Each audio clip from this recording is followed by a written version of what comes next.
Bulchiinsa magaalaa Adaamaa kutaa magaalaa Luugootti kilaastara qonna magaalaa Qoophaa irratti dhaabbiin biqiltuu avokaadoo gaggeeffameera. Dhaabbiin biqiltuu avokaadoo kun bakka itti aantuun kantiibaa magaalaa Adaamaa aadde Seenee Mohammadii fi afyaa'ii mana maree magaalaa Adaamaa aadde Imabeet Jibbaa akkasumas hawaasni aanaalee argamanitti aanaa migiraa fi dirree nagaa irratti gaggeeffameera.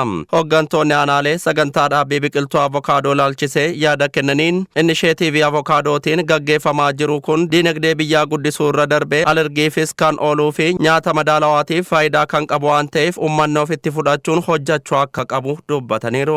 Inisheetiivii avokaadoo hojii wal qabatee diinagdee keessatti tokko alergiidhaaf illee qophaa'a. Lammaffaa nyaata madaalawaa ta'uu danda'a waan ta'eef alaa kan bitamu sun qe'eetti argachuu danda'u gabaa tasgabbeessuu hojiin illee wal qabatee wantoota akkanaa kan uummanni keenya dafee ofitti fudhate dafnee diinagdee keenya guddifachuu kan nu dandeechisu waan ta'eef hiika guddaa qaba jechuudha. Yaada dabalataa kennaniinis tarsiimoo mootummaan qabatee hojjechaa jiru galmaan gahuuf akka aanaa keenyaatti lafti duwwaa buluu hin qabu xiiqii jedhuun namni kamuu biqiltuu nyaataaf oolan dhaabuun qaala'insa jiru hiikuun ni danda'ama jedhan.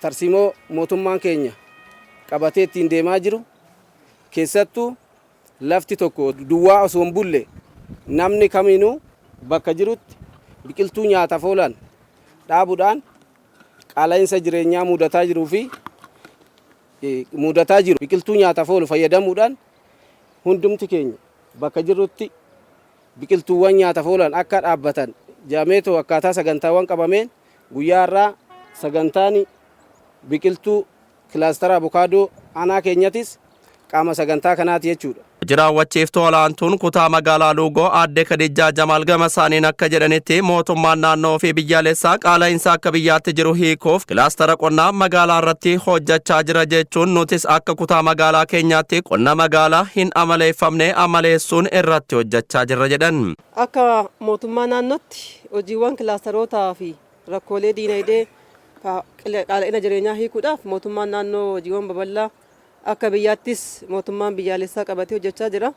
Akka bulchiinsa magaalaatti immoo hojiiwwan gurguddoo biyyaaf fakkeenya ta'u hoggansi koree qindeessituu hoggansi olaanaan keenya qabateetu ajandaa biyyaas ajandaa magaalaa qofa osoo hin taane ka biyyaa ta'uu danda'u bal'inaan xiiqeffatee halkanii guyyaa karoora xiqqi baafateetu kan uummataa fi kan hoggansaa xiqqaa akka guddaatti abbootii qabeenyaas kutaa hawaasaa kamiyyoo adda hin baasin hojjechaa jira. Sana keessatti immoo kutaa magaalaa Luugoodha. Inisheetiivoota yookiin tarkaanfilee haaraa yookiin hidhata ta'an gurguddoo qabannee waan nuu kenname karoora nuu kenname milkeessuu qabdan jedhame keessaa qonna magaalaa isa tokko yoo qonni jiraatee fi qonni magaalaa kaleessan beekama diinagdee hawaasaa hiikuu keessatti gahee inni qabu olaanaa waan ta'eef inni maleeffatamne jechuudha yoo xiqqaate. Kana malees wabii nyaataa mirkaneessuuf hojiiwwan qonna magaalaa irratti xiyyeeffannaa addaatiin hojjechuun lafa duwwaa jiru kamuu irratti biqiltuuwwan nyaataaf oolan dhaabuu fi waldaaleen irratti ijaaraman kan fayyadaman waan ta'eef deeggarsa barbaachisu gochuun gahee nama hundaa ta'uu dubbataniiru. Nus akka kutaa magaalaatti kilaastaroota nuu kenname keessa kilaastara avokaadoo heektaara 10 dhaabuu qabna jedhamee nuu kenname. Kilaastarri kun lafa kamirraayyuu miti lafa qabnurraati lafa mootummaan beenyaa kaffalee qabu lafa qonnaan bulaati lafa nama dhuunfaati isa kanatti walitti dabalameetu qonnaan bulaa lafa qaburratti kilaastara avokaadoo godhateetu lafa oomishaas ta'uu danda'u sana immoo deebi'ee itti ijaarameetu waldaadhaaniin ofii abbaa qabeenyaa akka ta'uu danda'uuf hojjanna. Nuti immoo baanee hojjechuudhaaf harka kaleessanii kan maaliif hin hiikkanne jettanii maallaqaanis yeroodhaanis humnaanis waan deeggartan hundayyuu maqaa kootii fi maqaa kutaa magaalaa Luugootiin guddaa isin galateeffachuu barbaannaa jechuudha. Itti aantuun kantiibaa magaalaa Adaamaa aadde Seenee Mohammad sagantaa dhaabbii biqiltuu avokaadoo irratti argamuun kallattii kennaniin mootummaan magaalota irratti xiyyeeffachuun galmoota gurguddoo 4 milkeessuuf qabatee hojjechaa jiru keessaa tokko wabii nyaataa mirkaneessuuf qonna magaalaa irratti cichee hojjechuun dhaabbii biqiltuu avokaadoo irratti bal'inaan hojjechaa akka jiru dubbatan. Akkuma beekamu akkuma naannootu magaalonni galmoota gurguddoo 4 milkeessuudhaaf kan hojjechaa jiru. Isaan keessaa inni guddaan wabii midhaan nyaataa mirkaneessuudha.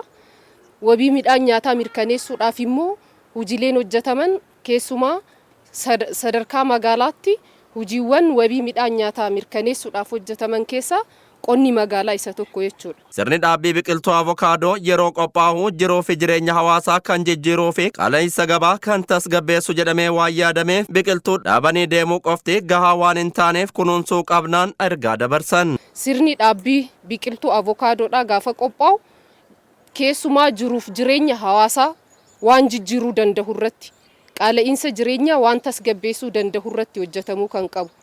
Kanaaf akka hawaasa naannoo kanaattis kan isinirraa eegamu wanni guddaan biqiltuu har'a dhaabne kana dhaabnee qofa deemuu miti.